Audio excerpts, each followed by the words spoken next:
It's all about the lie. So I'm the container. The alcohol comes in a bottle. That's a container.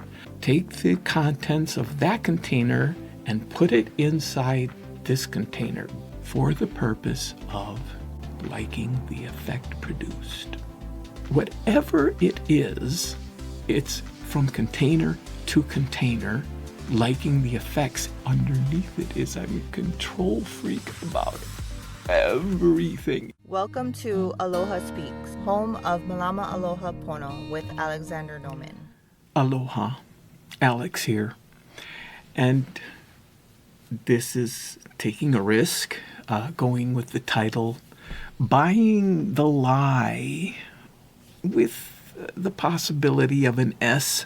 Lies, question mark, about that S, because it can show up in so many forms. The lie, I think it's one big bad lie.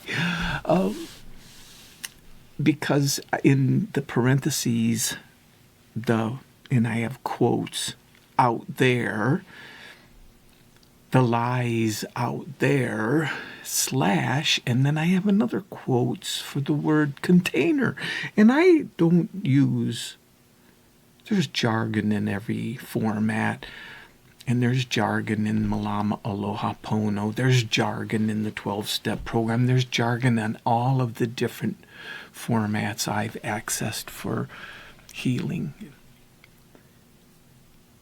I have used the word container in other formats, but not in Malama Aloha Pono. But for this,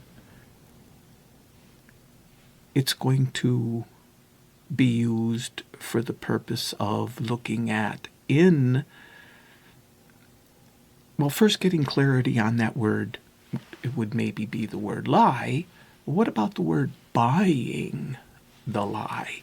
Because what does that mean? And for me, it's taking ownership of the lie, because when I'm treating the lie or lies as if they are true, it has become a part of me, and I'm behaving as if that is the way it is, even though it's a lie, whatever it is. I'm not getting specific. So it's important for me to be clear that I am taking ownership. So where do I go from there? And I use the book of Alcoholics Anonymous not just for alcoholism, because I'm so multifaceted in the realm of addiction, and I've talked about it many. So I'm using this word container because, and I'm going to dotted line it to page XXVIII in the book of Alcoholics Anonymous. Dr. Silkworth, the famous page, is talking about, and here's the quote, men and women.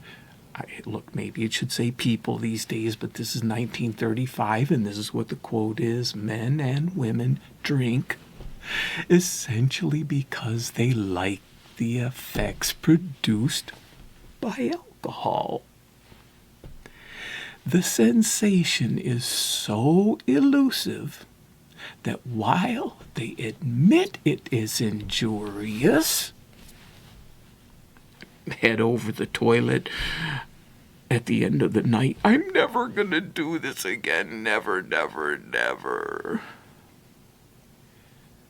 They cannot differentiate the true from the false. Now, it could be anybody, but we know that he's talking about alcoholics because it says, to them, their alcoholic life seems the only normal one. And seeming that that's completely normal, there's a lie right there. But it's all about the lie. Plug in, for me, so I'm the container. The alcohol comes in a bottle. That's a container. Take the contents of that container and put it inside this container. Because for me, I didn't need a third container called a glass. I just take it straight from the bottle, container to container, for the purpose of liking the effect produced. I now change it to whatever. Some container containing sugar. Take from that container into this container because I like the effects produced. Take the container of potato chips from that container into this container because I like the effects produced. Take a container of money, put it somehow in this container energetically. It's not ingested, but it's like go from that container, this container being my wallet or my bank account, into that container, into this container. It's mine. I like the effects produced.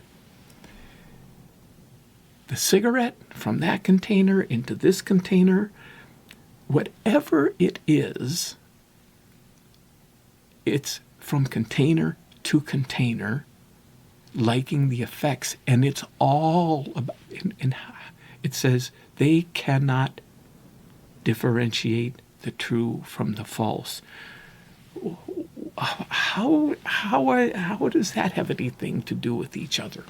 So I also look at, there's a chapter 3 that talks about more about alcoholism, it's called, that they introduce this word, the real alcoholic.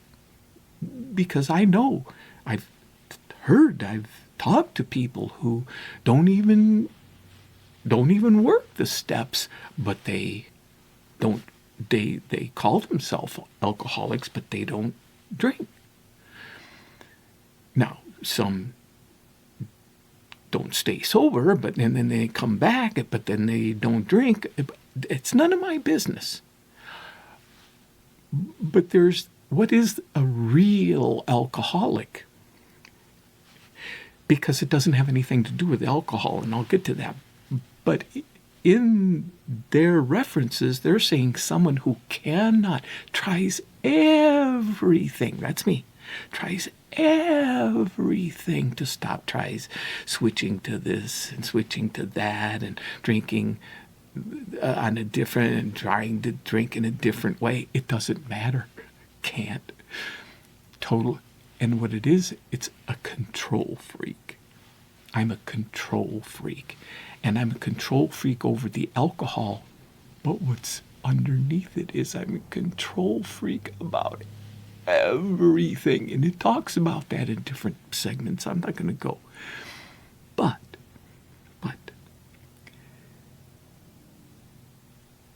it has to do with all addictions, is at the bottom line. So if I'm a real alcoholic, I'm a real addict, when and they call it in the book, playing God. I'm this little player of God. The point is, it doesn't work. It doesn't work in playing God with alcohol. It doesn't work in playing God with relationships. It doesn't work in playing God with my career. It doesn't work anywhere. So the issue is this container. This container wanting to be whatever it is. The issue is cannot differentiate the true from the false. So jump into page 64, dotted line. Our liquor, and that word can be changed to my cigarettes or my sugar or whatever, is but a symptom, so we had to get down to causes and conditions. My printer has a container. It's got a container of black ink. It's got a container of colored inks. The colored inks were working fine, but the black ink, it was completely full. It wasn't working because, come to find out, the jet was clogged. Or whatever, the nozzle. I had a little thing I could press on these things. It took 3 times running it through the nozzle cleaner, and bingo! It got better and better, and on the 3rd time through, perfect. It was blocked. So, that container, to work properly, to have its, whatever was going on, its energy was ink. That's what was meant to flow, was blocked. Clear it up. Prior to that sentence, our liquor was but a symptom. That's for step 4. It's all about the inventory, but the inventory also happens in step 10. Not wanting to get into the weeds, it's interesting that on step 3, which everybody gets all spiritual or religious about, I'm not into any of that kind of stuff, but there is something very magical about step 3, is the introduction into letting go. I talked about letting go of old ideas. It's that first, like letting go of playing God, of me having those control issues, finally looking at that, and it has this magical quality to it.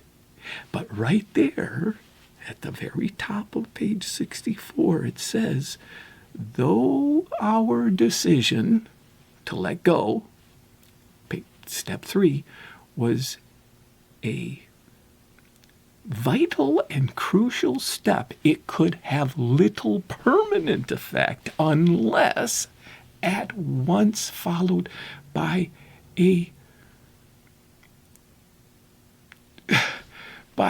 strenuous effort to face and to be rid of the things in ourselves which had been blocking us.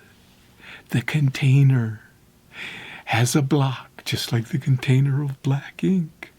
It's not working right because what is the container? What is the container? What's the black ink? It's not about the black, it's about the ink. What's the ink in the container?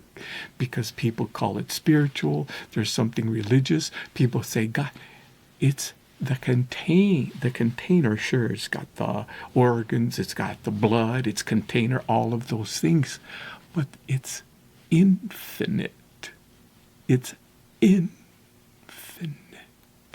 I would not be alive, I cannot be alive without that infinite energy. It's the energy that's infinite. And there's blocks. That's why that step 10, it dotted lines to page 67. What's the blocks? Where am I being selfish? Where am I being dishonest? Where is my pride, the self-seeking? Where am I frightened? That fear.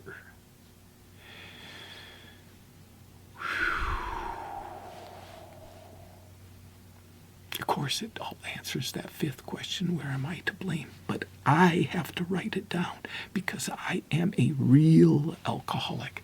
I am a real addict. For me, it's a beautiful life. That reality, that truth of infinite cannot be more beautiful. Aloha.